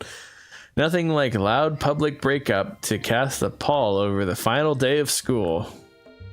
Well, that was unfortunate. But we mustn't be distracted from what lies ahead. The final competition showdown challenge exam trademark. I'm still working on the title, but I think you get it. Test time approaches. See you all in the arena. But before you can think about your upcoming competition, there's a very beautiful soul nearby in need of a pep talk. I wonder if there's a way that I could get on my mom's phone and change some autocorrect settings so that every word she types has a TM after it. There, you can, I know iPhone has a keyboard setting that you can make shortcuts, so you could make OMW spell out on my way. Mm-hmm. So you just do some common words. That's true, Yeah, the trademark. Yeah. I'll do it sometime. Nobody tell her. Shh. Hey, Miriam, are you okay? The only thing that you should do to make it obvious it was you is make your name like copyright or something like that. Okay, I'm so mad I can smash a tiny mug, spilling several Tiny mug? Spilling... Please don't smash me. No. Sorry. Spilling several droplets of hot cocoa all over the floor. How can he embarrass me in class like that in front of everyone? Her tiny cocoa is a delicious treasure, so you know that this breakup is no joke, even if the source of her frustration is such a silly boy. I know that you know this, but I'm gonna say it out loud. You don't need anyone. Me and you, we're gonna cruise through this final test and hit the carpool lane to Success City. Miriam brightens up, imagining the wind rushing through her short bangs, but she hesitates to embrace the feeling all the way. You're not going to saddle up on Colonel Sanders' stallion and ride off into the sunset without me. Miriam, I would never do that. Of course not. Well, maybe sure, but I'm still sure there's a pony out there with your name on it and a ranch big enough for both us and whoever else we want to bring along. If it's not proper, Clank, or anyone else you meet today, tomorrow, or this whole year, so what? You're still a special person who shouldn't settle for the first someone to show a little interest anyhow. Is this what I look like to you sometimes? Just yes. The face part? Yes. Crying? Yes. Miriam gives you a big hug and wipes the tears from her cheeks. And wipes her nose on your shirt. I should review my menu for today. I'm going to make a very special soup. And I bet that Professor Dog is gonna love it up. Yum, yum, yum. Yum, yum, yum. While you were pep talking Miriam, you completely missed lunch. But that's okay, because you had a better idea of how to spend the time before your exam. You've decided to head to the arena early to practice a dish. This is it. The location of your final challenge, a test of will, a test of courage, a test of talent. A chance to beat the pants off of Van and the supposed Man and his eviler counterpart, Ashley. As planned, you begin to run through a quick test of a recipe you've been working on, Ned Schneebly's famous chicken pot pie. After practicing for months, making this dish comes second nature to you, and you're able to quickly get a fresh pot pie in the oven. But as soon as you do, your cram session is interrupted by Colonel Sanders. Ned Schneebly, what are you doing here? There's still time before the final exam. Just taking it all in. I'm big into vandalizing success. I'm looking at my station and picturing victory. I'm putting graffiti over everybody else's station so they lose. I'm tagging them all. Ned Was here. was here. Bleh. Schneeb. Ned Schneeb. The Schneeb. The Schneeblet. Schneebler. The Schneebler was here. The pot pie has begun to bake, and the smell is slowly filling the space around you. Visualizing, huh? Vandalizing, huh? That's too bad. I was hoping you were here cooking something delicious. You'd usually be happy to share your food with anyone who is hungry, but the last time you let Colonel Sanders get in your head, it cost you a cook-off. You decide it's time to put your cooking above your romantic desires, but that decision gets hard to stick to when the oven timer goes off behind you. Miriam is going to put Eye of Newt in her soup, and she's going to be pissed at you when it's sucked. What the heck? And then Colonel Sanders is going to say something about how he used his recipe to do something with her butt. Everything's gonna fall apart. Timer goes off. I bet we fess up about our practice dish. Yeah, we probably should. Okay, you got me. I'm doing a little bit more than visualizing. I know, my nose can smell a pot pie from 100 yards. They've measured. Mine can smell it from 500 yards, so I don't know. I'm better than Colonel Sanders. Dude, I can smell a pot pie from pretty much anywhere. I know where every pot pie in the world is currently being cooked or eaten. Name the nearest one and the address. Well, I'm not going to give anybody's address, but it's not too far away from our house. It's probably like, it's if I had to make a precise assumption, it would be the house that is across the road and right across from Dollar General. 123 Deception Road. Yeah. Deception. That says 400. Well, I said 500. That's an oddly specific distance, but you'd expect nothing less from such an oddly specific man. You it was pot pie just from the smell? Dude, pot pie does? Well, no, I guess everything kind of just ends up smelling like casserole. There's chicken and gravy in it. Not just a pot pie, but a chicken pot pie with an all butter crust. Oh. And my nose is telling me something else. Ugh. Someone's farting in here. Oh no. Oh no, is it burning? Oh no, is it burning? No, I can smell that it was made with a heaping helping of the Learning Channel. Is that your favorite channel too? I love that silly show, 1,000-Pound Sisters. I like when Tammy says, try being my size, Amy. You don't know how it is. Those two sisters really get me going. They know how to make a fella laugh. They tickle my mustache. They tickle my mustache. I'll tell you what, I'd take them on a mustache ride. Whoa. You Anyway. don't. Sorry about that. But it'll probably stop burning any second if you don't pull it out. That's what she said. The moment of truth. Well, Oh, he did say, wow. I want pot pie. It's the best pot pie I've ever tasted. I've always loved country cooking, and I could eat this all day. There's no time left. The final showdown is about to begin. Sprinkles lays down the ground rules. There are no rules. That is, except to cook with everything you've got. You step up for the cook-off of a lifetime. You decide that mac and cheese plus the pot pie you've been practicing are just the dishes that'll push you over the edge to victory.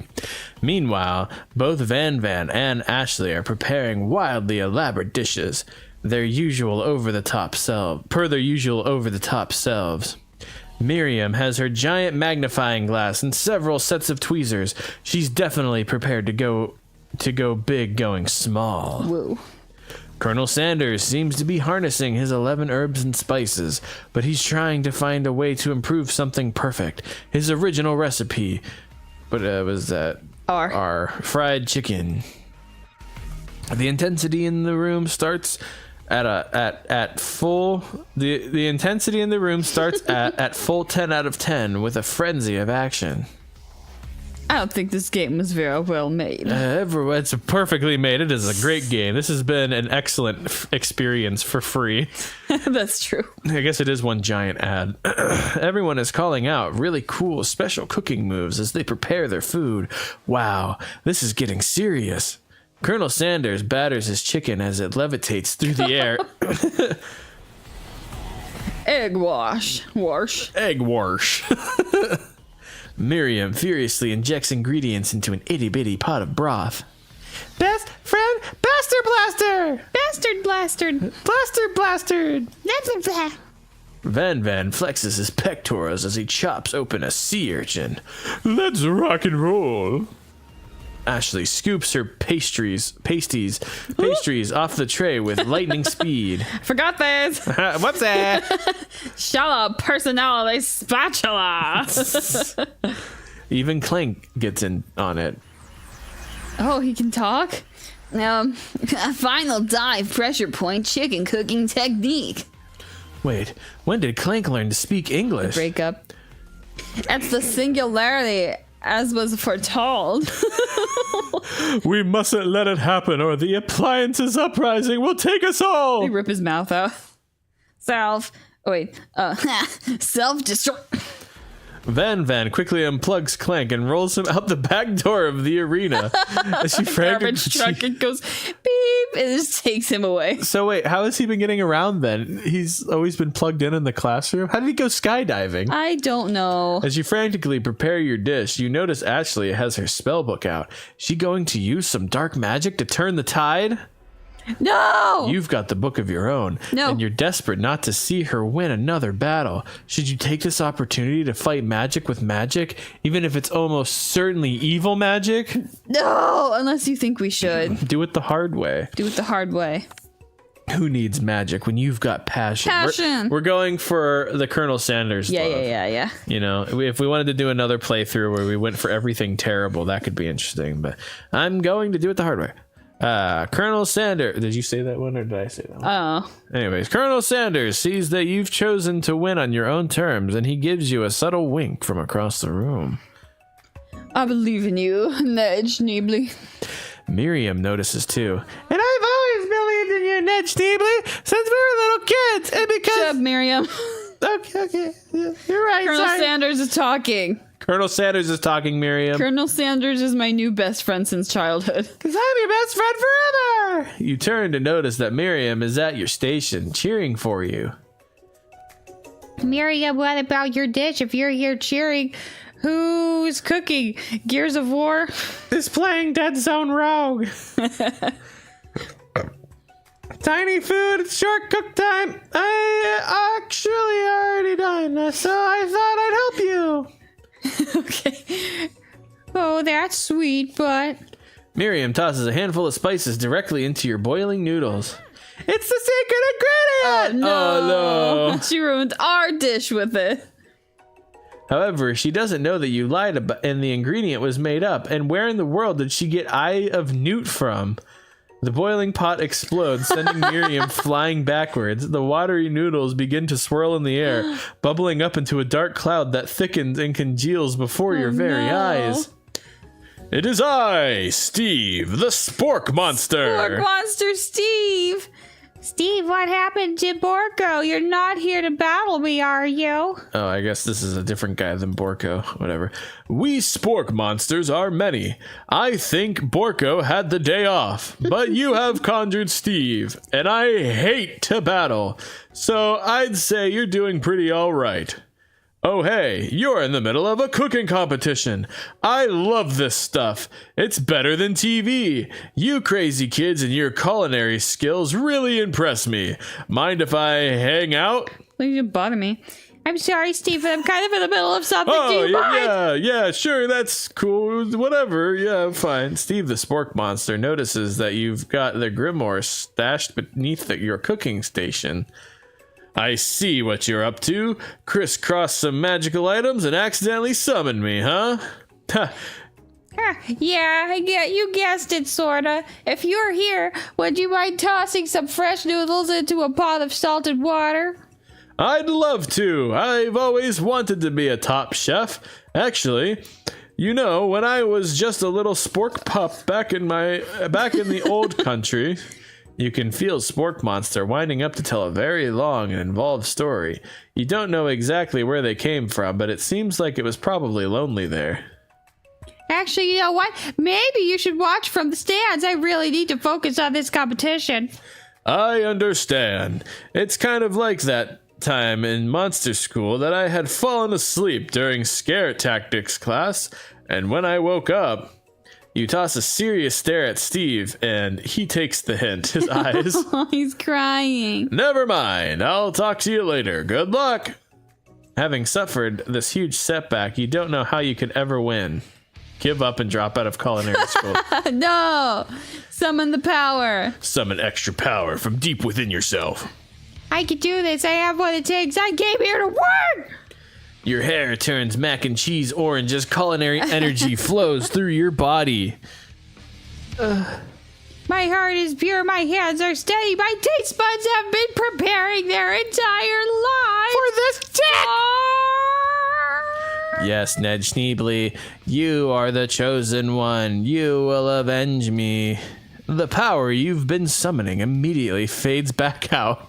You interrupted my inspiring monologue. Sorry.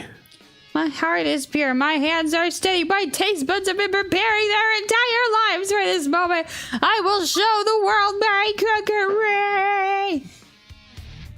You begin to levitate off the ground. Energy courses through your body. You know that with this power you can do anything except turn back time, which would be super useful because while you were powering up, your chicken pot pie overcooked in the oven and can't be served. What the heck? But don't worry, dear Ned Schneebly, you may have suffered some setbacks, but not all is lost. Impressed with your fortitude, Colonel Sanders decided that you have earned his support. I've been watching you today, and I must say I'm truly impressed. You've been thinking on your feet and rolling with the punches. No, I haven't. I've been sucking. Screaming and crying. Lighting things on fire, burning stuff. Though everything was going good until Miriam dropped stuff in our noodles. You mustard. He steps up to your station and stands right beside you. I'm here to help. All you've managed to make is mac and cheese, and time is almost up, so you're going to need it. But Colonel Sanders, what about the test? What will happen to you? What about the rules? Following the rules has never really been my thing. I follow my heart. As hard as us. What a guy. Colonel Sanders unfolds a delicate white towel to reveal the most delicious fried chicken tenders you've ever laid your eyes on. And besides, sometimes unexpected combinations can have surprising effects that surpass the individual efforts. I wouldn't really call chicken tenders and mac and cheese an unexpected combination. I think that's a very expected combination. If my easily overstimulated brain defaults to that because of how much of a common denominator it is, I think that it's not a weird combination. All roads lead back to chicken tenders and mac and cheese. You know how we all come from crab? Also, crab come from mac and cheese and chicken tenders. And monkey. And monkey. Oh, Are you suggesting? We combine forces, we can form the perfect food union. But not like the workers' union. I don't like that. No. Time's up, students. With time expired, it's the moment everyone has been waiting for. You must now prepare to present your dishes. A handful of students stand tall, but the class seems incomplete. It seems we're missing some students. Pop? Clank? From off screen, you hear a pure and honest giggle that can only come from one student. I'm flying. Sounds like it's coming from the broom closet over there. Miriam, would you mind? Inside of the closet, you see Pop ferociously masturbating, hanging on a broom hook by the elastic of his underpants. Oh no. Ferociously masturbating. Josh. Pop, get down from there right now. Let me guess, did we have something to... Oh wait, wrong person. I don't even know whose voice I was doing there. Let me guess, did Van Van have something to do with this? When someone asks for a wedgie, who am I to refuse? I thought wedgie was a salad. It looks like Pop is eliminated from the challenge, seeing how he didn't cook anything. I can't feel my legs. Maybe may I be excused? Sure. You kids and your pranks, I must say, it's not the worst prank in UCSAL history, but it's not exactly yearbook material. Wedgie salads are a lazy scam. What's a wedge salad? Wedge salad?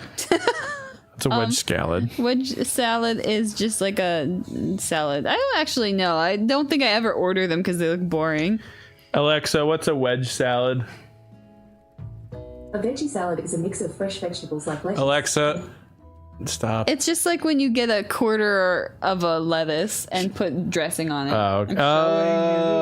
Oh, that could be fun. No! It looks fun though. It looks terrible. What if you ate it like a taco instead of eating it like a salad? I will eat you. Okay, what if you took that and you took the core out and then you put like stuff inside of it? Ew. Oh, dude, you should make like lettuce bowls. You should make like lettuce bowls. Sorry. Wait a second. Pranks? Pranks? Clank! Where did that pressure cooker roll off to?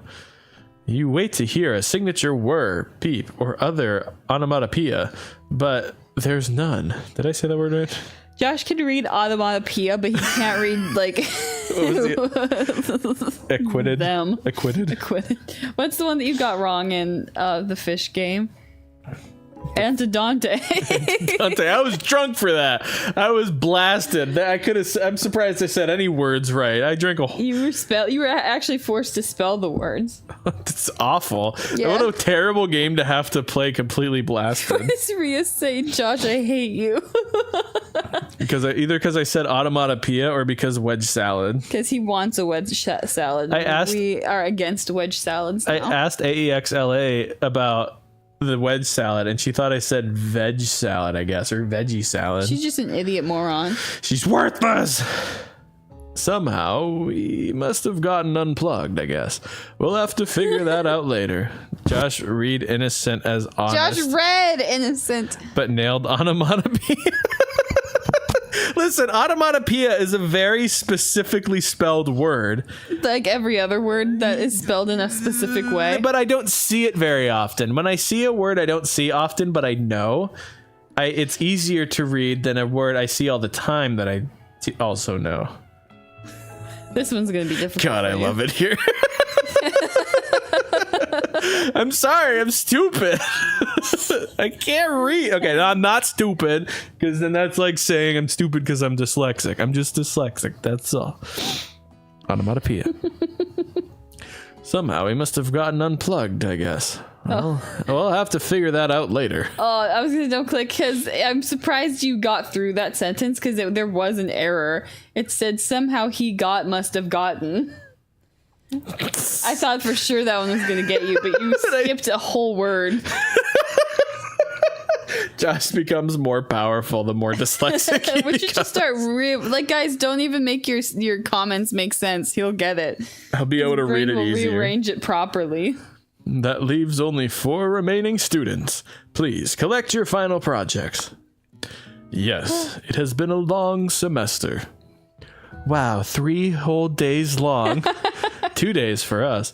But after days of hard work, the time has come for me to eat.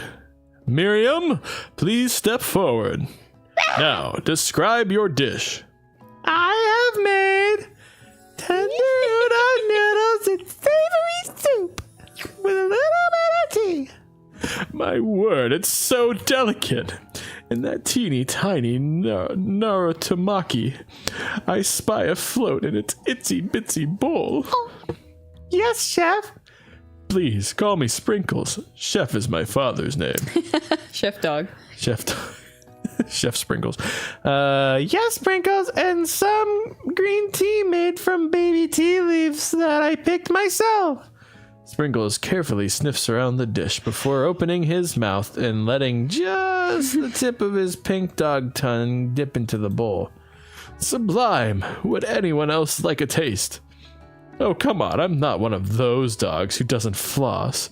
I even have a really cute electric toothbrush for dogs.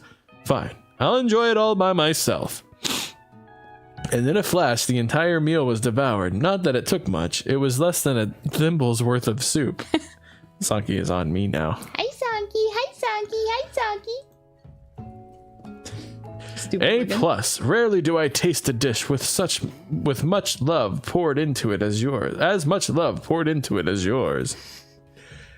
Miriam is overjoyed. She gives you a huge hug.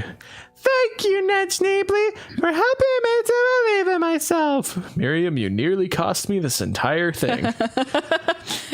Miriam, you blew up my workstation. Miriam, within the you first son of a 5 bitch. minutes. We're not friends anymore. Van, you're up.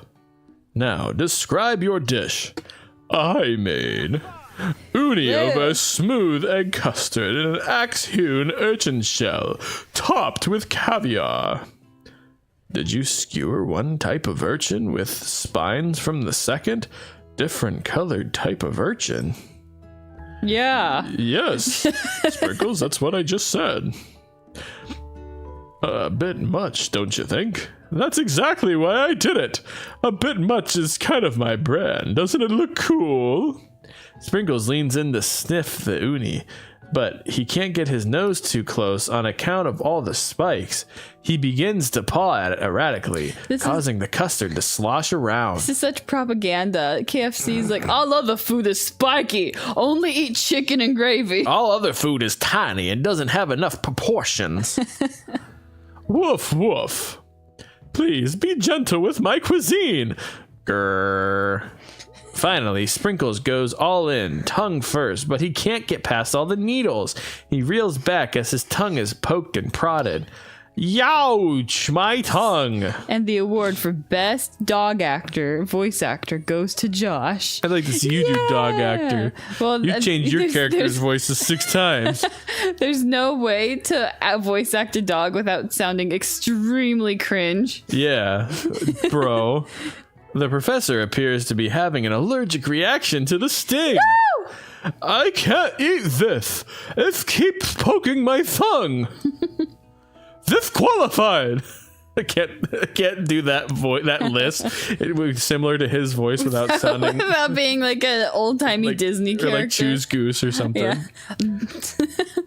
A stunning turn of events. Who would have thought that serving food in a bowl made of needles would make it difficult to eat? Dude, use a spoon, you absolute morons. Dejected, Van does not go gentle into the night. Disqualified for glamour. Don't discount this simplicity. Is Sprinkles being ableist?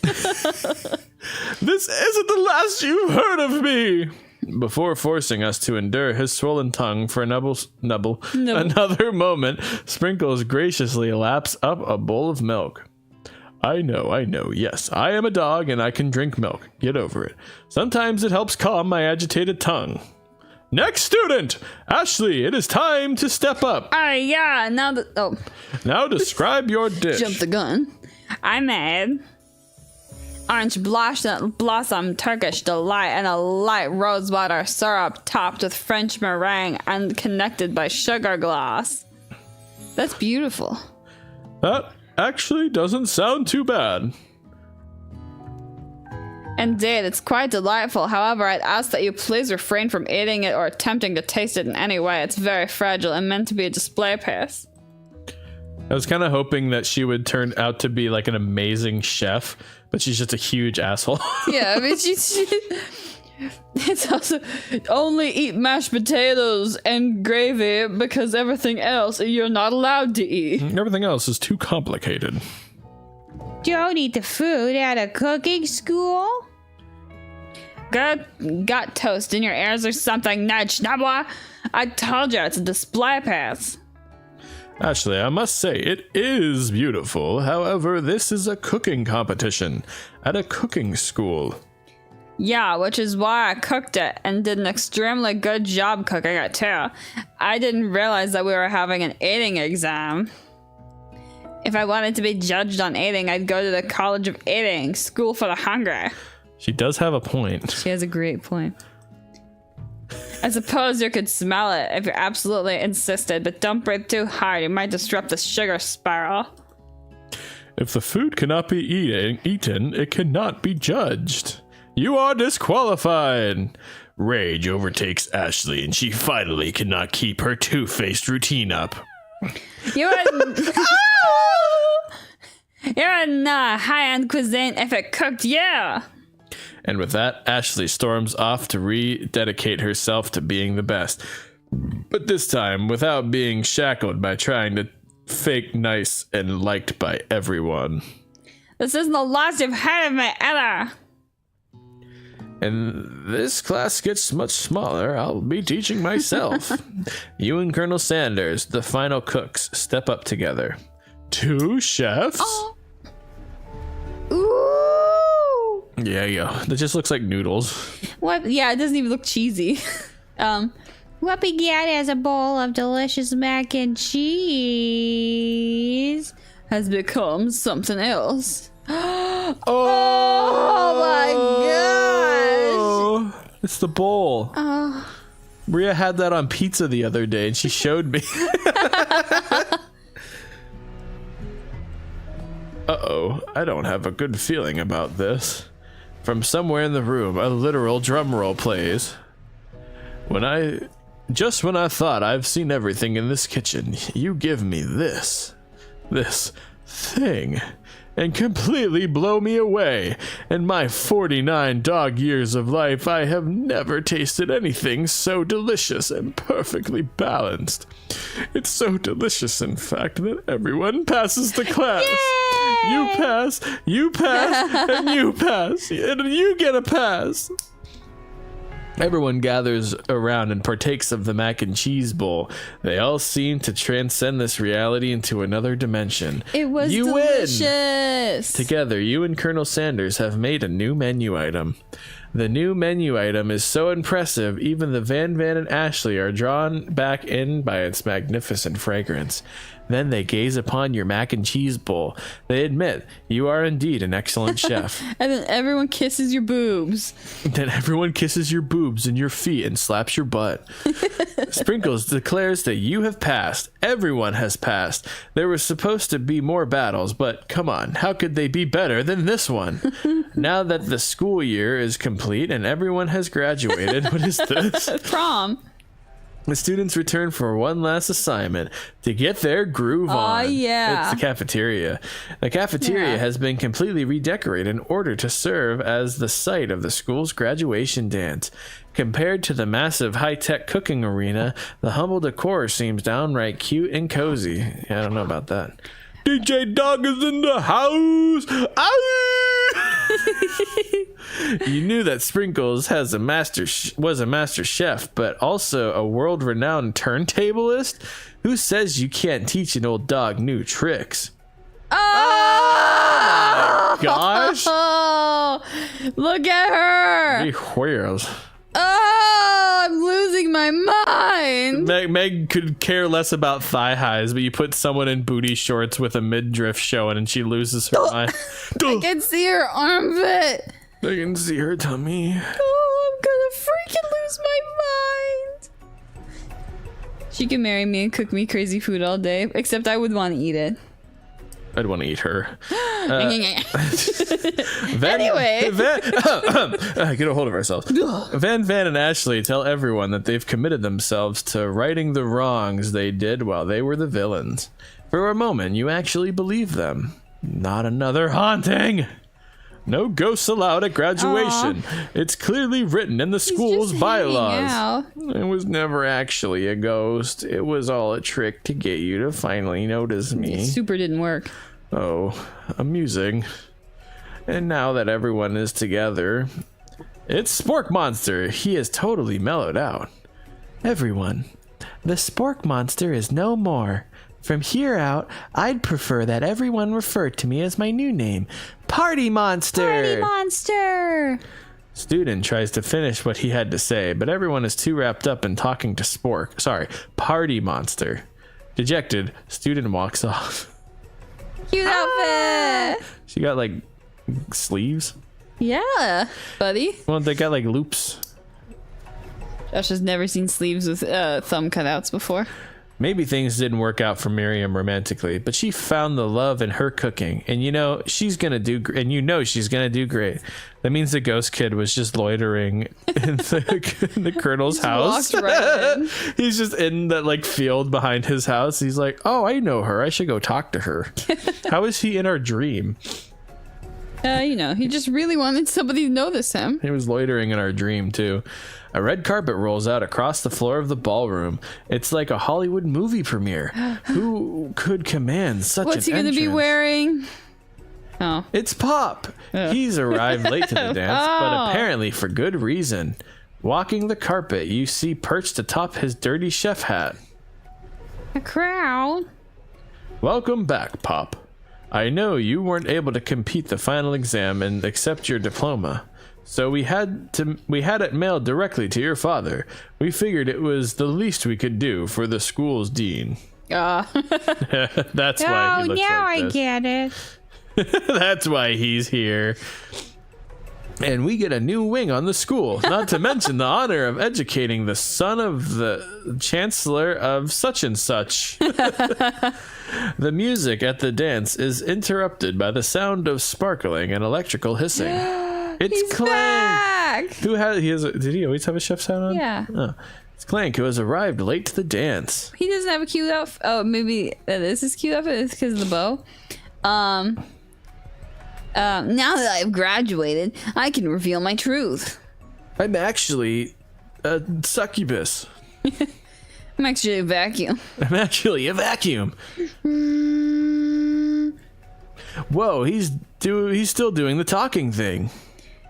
I am Clank, and I am not of this earth. I am actually from a faraway planet in another dimension.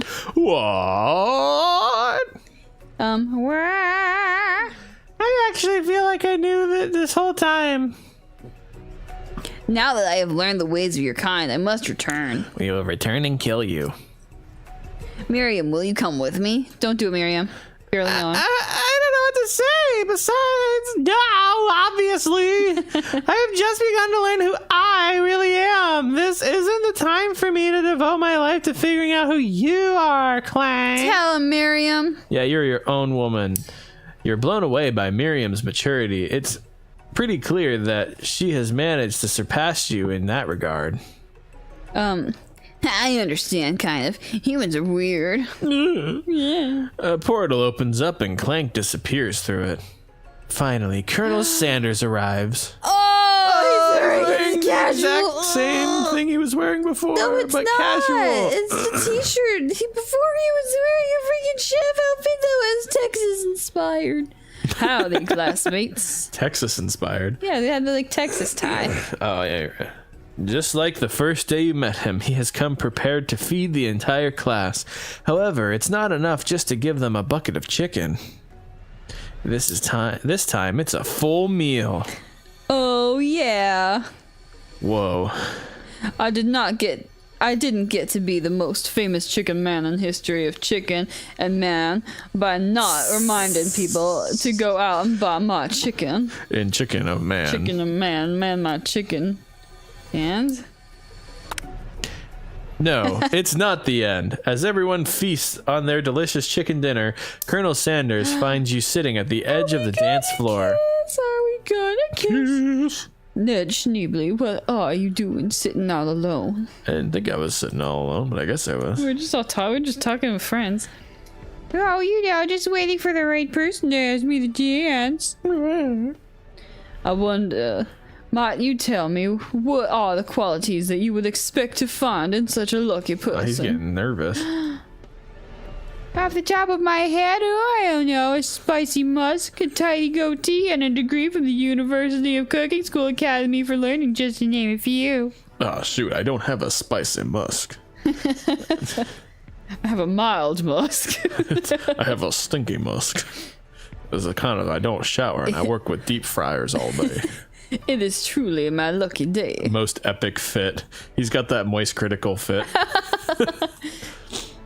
Who's your designer tonight, Colonel? Moist Critical. I'd like to shout out Moist Critical. I love that man. I would in fact have sex with him. Why do you always you always take it too far? I don't know what my problem is. I'm gonna be real. Problem is your mouth. The problem is I'm a boy that never left high school. Would you dance with me? No! Yes, I would love to. I'd love if it would have given us a choice No. too. Don't dance with them. As you glide across the dance floor, hand in hand with Colonel Sanders, the future stretches out in front of you. And once my 100th franchise is up and running, I'll be ready to take a day off, and I'll be so glad to spend it together with you, Ned Schneebly. Oh my gosh. How sweet. We'll work together and play together. Oh. Colonel Standards. Colonel Sanders stops dead in his tracks. Work together. I was thinking this is something I'll need to do by myself. What? But who will help you run your restaurants? I don't believe I need help. Besides, based on your time at school here, do you really think running restaurants is the best path forward? Could it be you found a love connection but failed to earn Colonel Sanders' respect as a chef? Standards. Can you live with only half of him? Will you be able to enjoy sharing him with his other love, the life of an entrepreneur? Yeah, I suppose I could enroll at pastry school. Oh, my dear Ned Schneebly, I'm sure that you will find your place eventually. And along the way, you'll have me by your side. The end. Yeah, we got the mild ending. We got the middle ending. Because we suck at cooking. It's probably because we got the questions wrong and we tried to change his recipe. Yeah. Yeah, We're idiots. that's I was it. just trying to make a good impression. Hey, we finally get the intro.